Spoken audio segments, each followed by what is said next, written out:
Ya waktu itu saya juga kan sebenarnya 2024 baru masuk ke Federasi Futsal ya. Yeah. Dan saya orang yang tidak malu-malu untuk bilang bahwa saya orang baru di futsal gitu.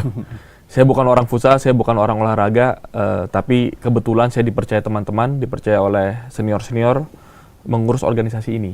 Dan saya juga berharap bisa dijalankan dengan sebaik mungkin dan profesional. Jadi pada saat saya masuk ada kekosongan pelatih, karena pelatih sebelumnya baru saja mengundurkan diri karena alasan pribadi, jadi kosong.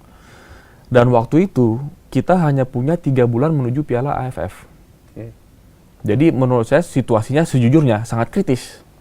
Cuma pada nggak tahu aja nih. Cuma di internal FFI kita jujur sangat kebingungan.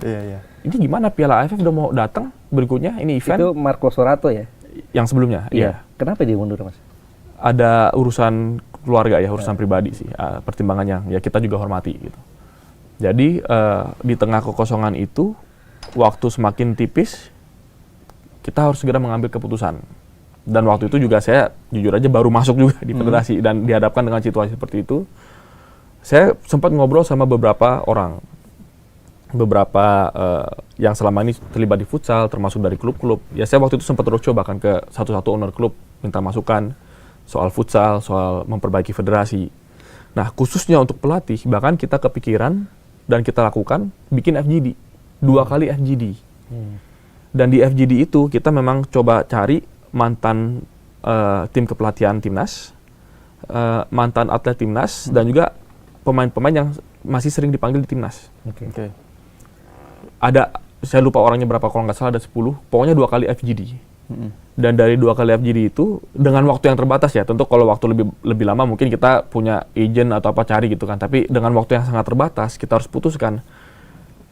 Saya paham bahwa saya nggak paham kira-kira gitu, orang lain lebih paham gitu. Paham bahwa kita nggak paham. Jadi saya benar-benar butuh masukan siapa gitu. Dan dari 2 FGD yang dilakukan muncul 4 nama. Dari 4 nama ini dikerucutkan lagi kedua. Dan 2 nama ini kita panggil wawancara saya. Bahkan saya juga ikut interview, follow up gitu ya.